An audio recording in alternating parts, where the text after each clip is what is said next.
Hello students, AS level chemistry, chapter is organic chemistry, lecture number 4. In this lecture, we are going to talk about an important topic for organic compounds. It is nomenclature. Now what is nomenclature? You must remember nomenclature, it is a system of naming organic compounds. So such a system that is used to name a given organic compound, it is known as nomenclature. Generally, there are two types of nomenclature in chemistry that we people use. One type of nomenclature, it is known as common nomenclature. What is common nomenclature?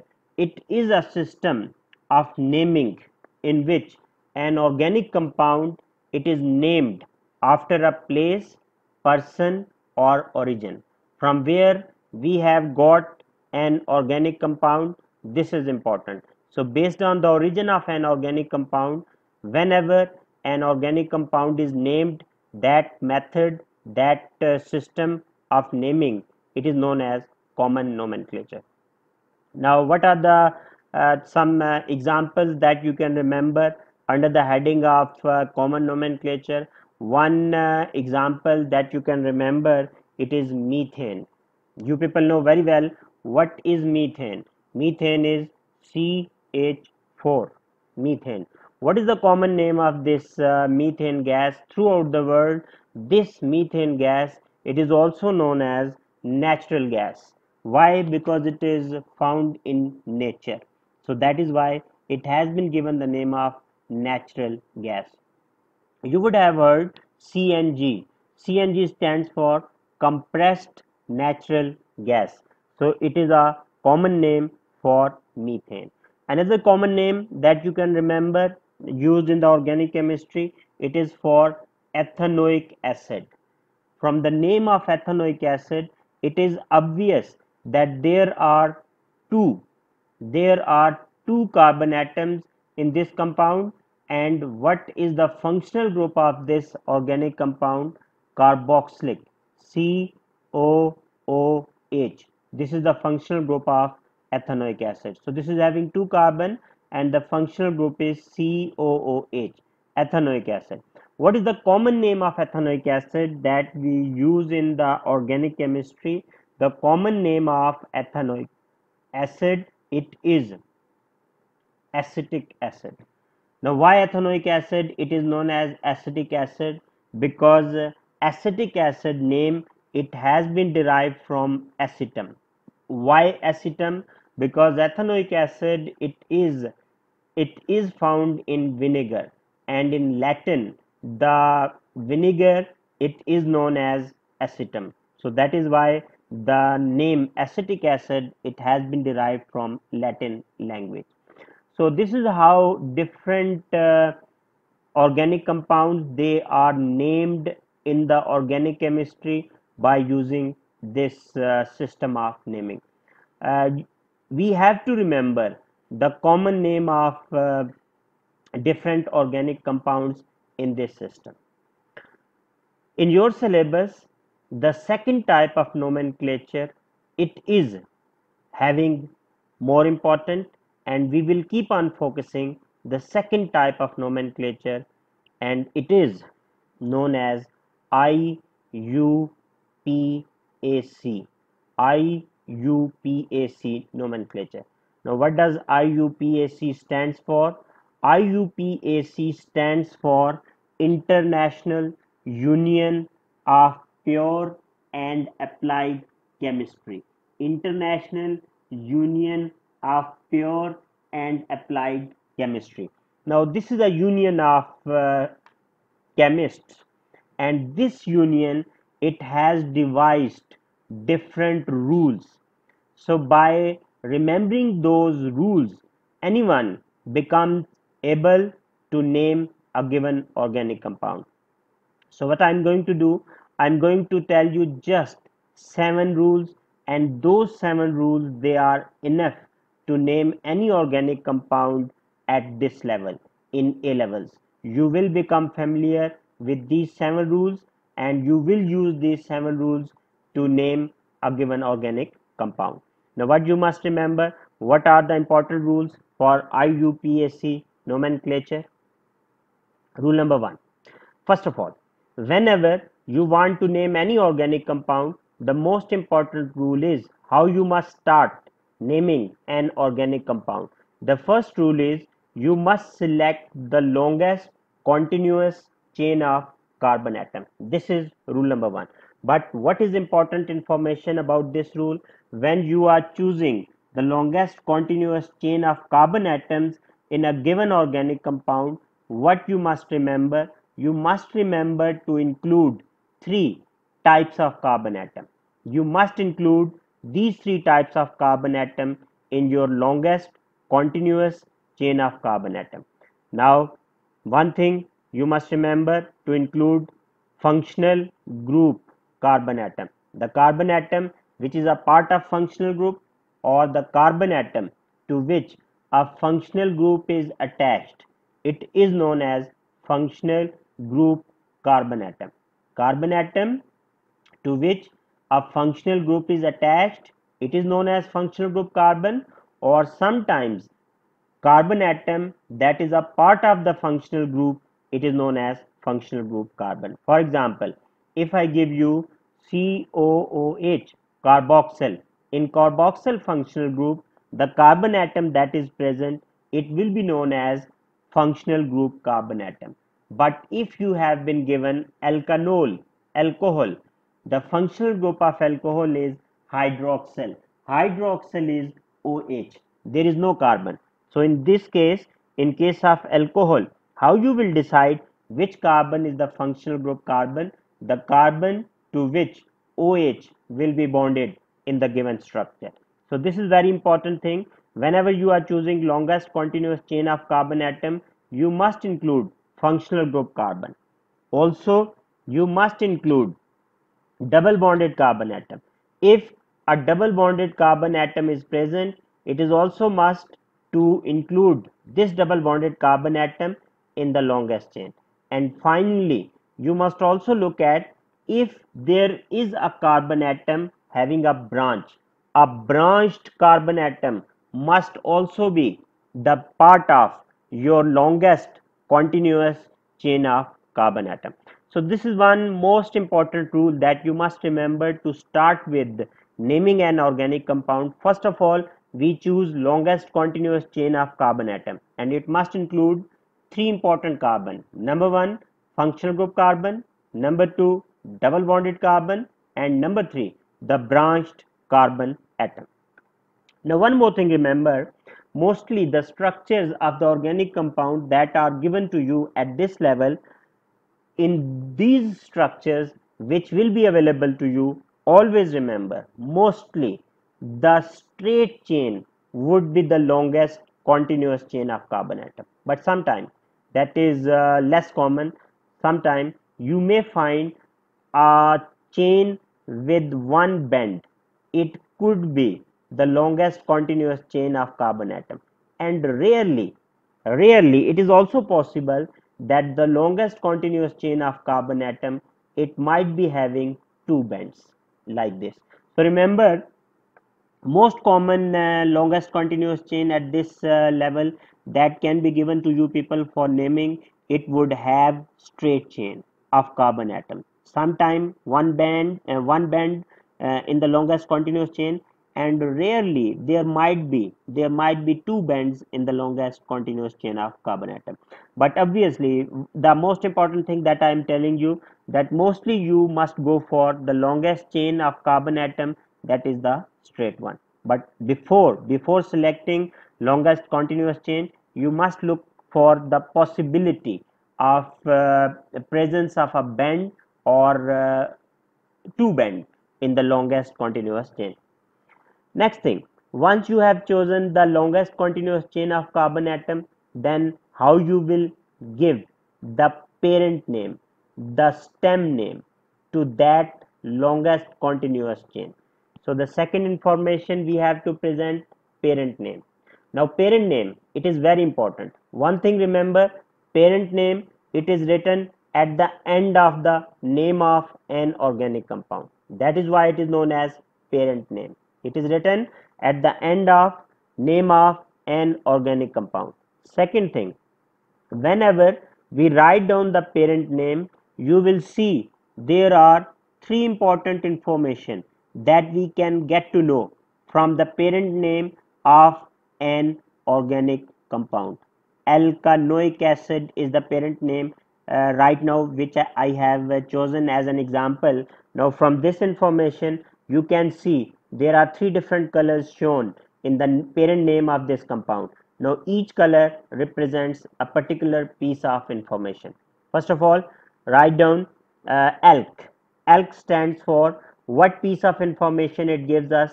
ALK tell us what is the number of carbon atoms in the longest continuous chain of the given organic compound. ALK, it tells us what is the number of carbon atom. For example, if in the straight longest continuous chain, that is straight, if it contains 5 carbon, so what will be ALK? It will be pentanoic acid. Pentanoic acid means there are 5 carbon in the longest continuous chain. Second thing, ane.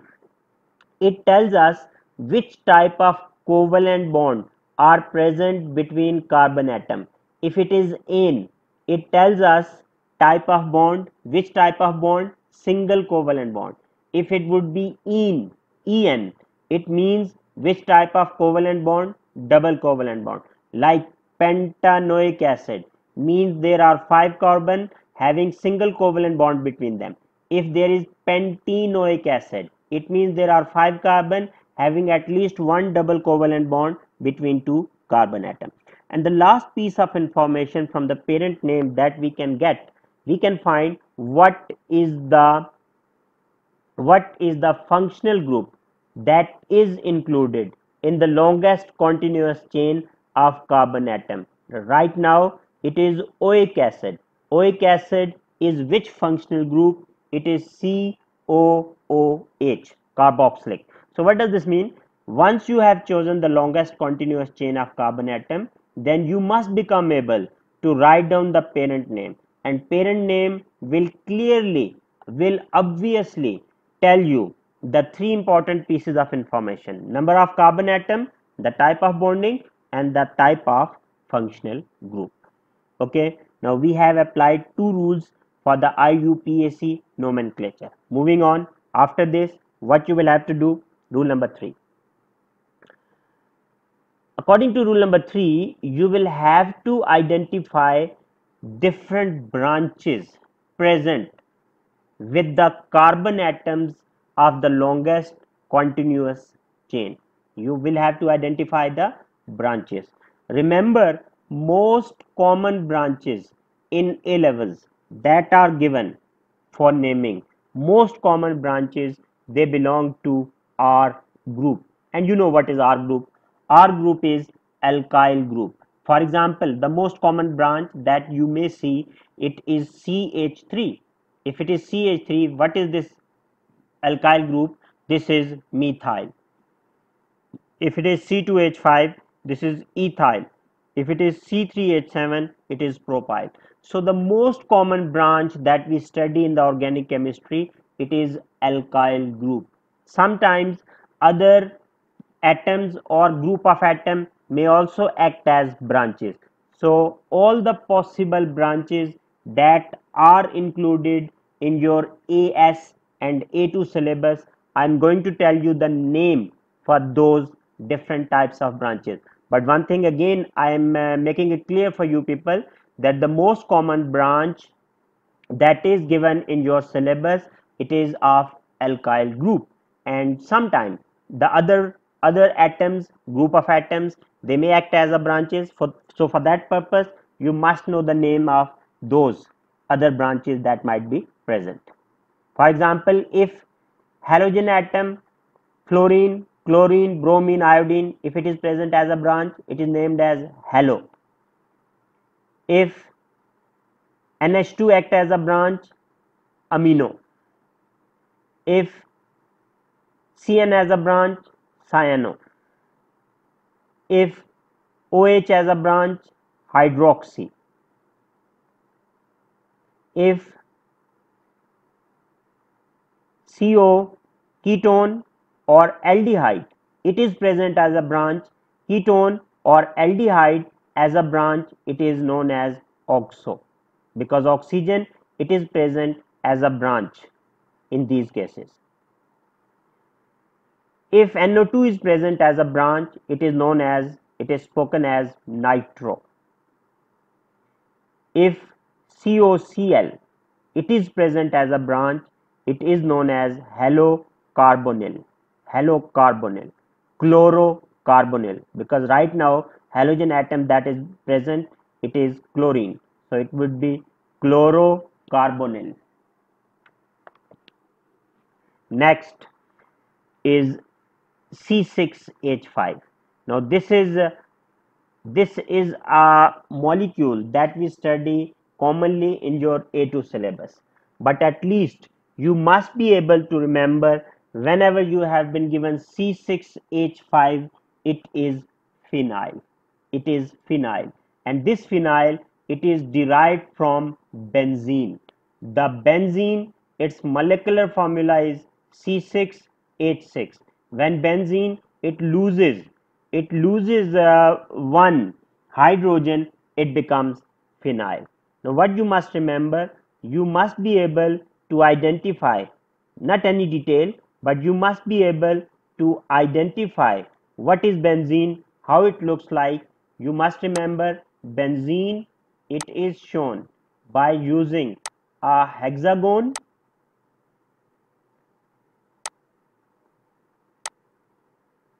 and inside this hexagon there must be a circle.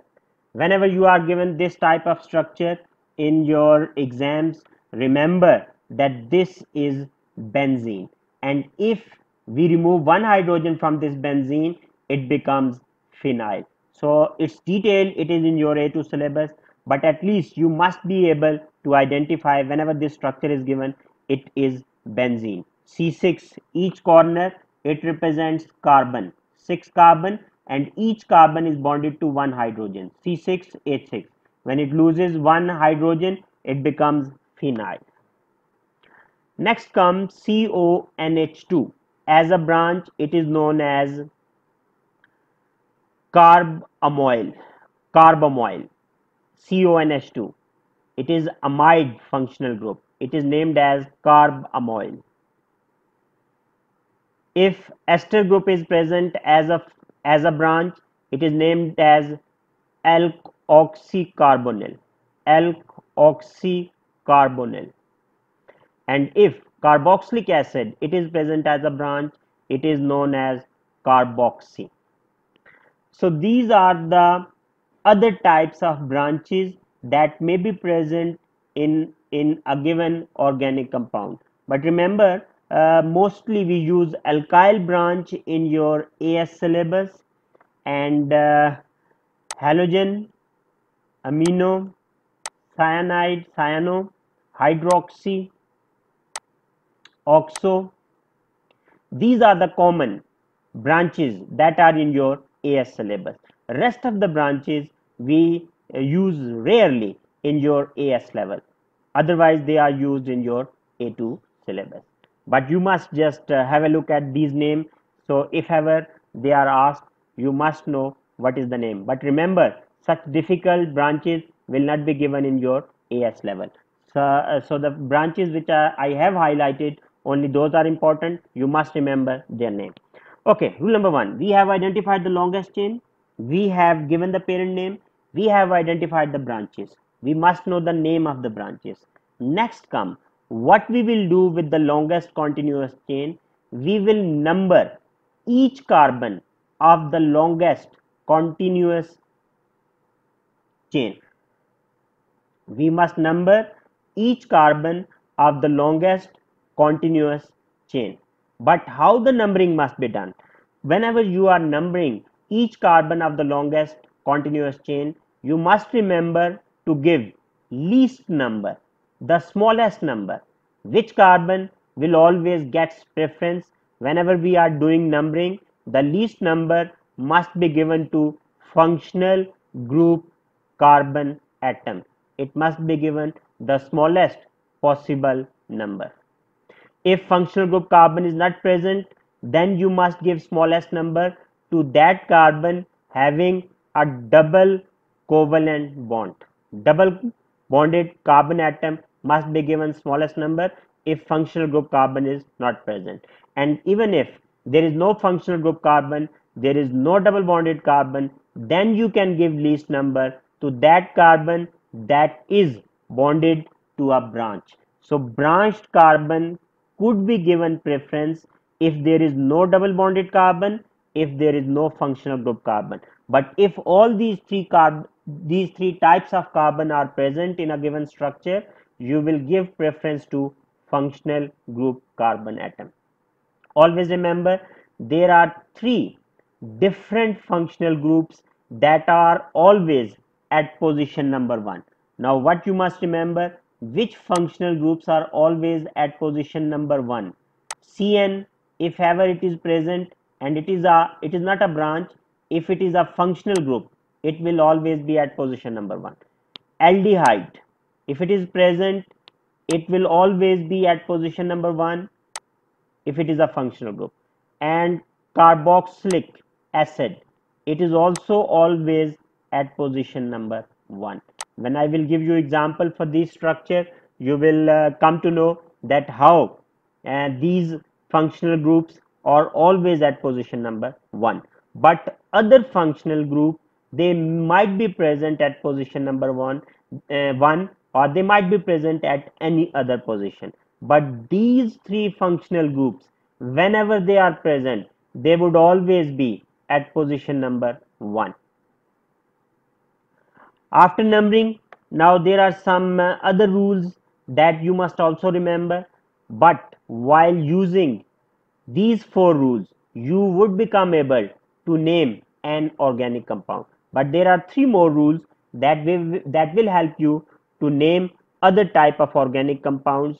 For example, this is a rule, rule number 5. This is a rule for naming halogenoalkane. The first 4 rule, they will remain intact. But what additional sub rule you must remember, whenever we name any halogenoalkane, halogen atom, although it is a functional group, but while naming, it is treated as a branch and written alphabetically. What you will do, you will apply all the 4 rules which I have told you, but when you are going to write down the name, you will consider halogen a branch. You will write it down as chloro, bromo, iodo or fluoro as a branch. It will not be present as a part of the parent name. Rule number 6, it is for esters. How to name esters? Always remember, esters are named according to IUPAC nomenclature. Esters are named as alkyl alkanoate. Alkyl alkanoate. What does this mean? Why it has 2 parts? The first part of the ester name, it always represents part of the ester bonded to oxygen atom. It is named as alkyl group. And the part of structure of ester that is bonded to CO, it is named as alkanoate. So you must remember, the complete name for an ester is alkyl alkanoate. Alkyl group comes from part of the ester bonded to oxygen. Alkanoate comes from part of the structure of ester bonded to CO. Okay, these are the 6 rules that you must remember. One last rule that you must remember, it is used less commonly in your AS syllabus, but it can be used. So that is why I am also telling you this rule, rule number 7. This rule is particularly for naming polyfunctional organic compound. What you must remember, what is a polyfunctional organic compound? It is a type of organic compound that may contain more than one same functional group or more than one different functional groups. Whenever you have been given an organic compound containing 2 OH group, it is a polyfunctional organic compound, and it is a polyfunctional having 2 same functional group, for example OH. And sometimes you may be given an organic compound containing one OH and one COOH functional group. Now this is a polyfunctional group, a polyfunctional organic compound containing two different functional groups. One is OH and other is COOH. Now what you must remember, how to name polyfunctional organic compound. Whenever there are more than one functional groups, only one functional group, it is considered as, it is taken as principal functional group. What is a principal functional group? Principal functional group, it gives, principal functional group, it gives parent name to an organic compound. So this principal functional group is important in deciding the parent name of an organic compound. Only one functional group is considered as principal functional group, while all other functional groups, they are considered as branches and they are written as alphabetically. Right, in rule number 3 I told you how to identify branches and I have given you how to name different functional groups. So those functional groups, they, whenever they are considered as branches, they must be written alphabetically. Now the question comes that how you will decide which functional group is the principal functional group. Always remember, principal functional group is decided by using an order of dominance. This order of dominance I have made for you people, including your AS organic families as well as A2 level organic families. So this order of dominance is very important. Remember, memorize this order of dominance because it will help you in naming both AS as well as your A2 organic structures. Now what is the order of dominance? Remember, order of dominance is increasing from left to right side. Which branch, which functional group, it is least dominant, it is dominated by all other functional group, it is alkyl group. Alkyl group, whenever it is present, it will remain a branch, it could never become a parent name. Alkyl group is dominated by halogen, fluorine, chlorine, bromine, iodine.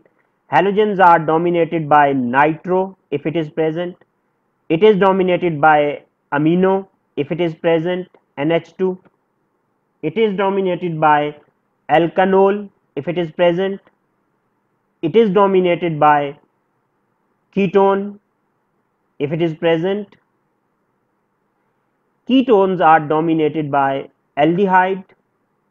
Aldehyde is dominated by nitrile. Nitrile is dominated by amide. Amides are dominated by acid chloride. Acid chlorides are dominated by esters, and all these functional groups, they are dominated by carboxylic acid, alkanoic acid. Now let me give you an example. Suppose you are given an organic compound containing OH, containing CN and containing carboxylic acid. Now in this organic compound that we are supposing, there are three different functional groups. Look at these three. Which one of these functional group it is most dominant? COOH, it is most dominant. So what does this mean? In this supposed organic structure, the parent name will be given according to carboxylic functional group. The parent name will be alkanoic acid, alkanoic acid, and CN and OH, they will become branches. OH as a branch, it is known as hydroxy. CN as a branch, it is known as cyano. Cyano. Cyano starts with C. Hydroxy starts with H. So alphabetically, we will write down cyano hydroxy alkanoic acid. So this is how a polyfunctional organic compound is named. The branches are written alphabetically: cyano, hydroxy, alkanoic acid. These are the 7 rules that will help you in naming any organic compound. Now student, just watch this video once again, try to learn these rules used in IUPAC nomenclature, because in the next lecture we are going to practice. Once we will practice these rules, obviously you will memorize, but for applying these rules it is important if you could just keep these rules in your mind. I hope these rules will be very helpful in understanding nomenclature of organic compound, and as we will proceed with the next lectures, it would become more and more obvious how to apply these rules. Thank you for your time. Bye.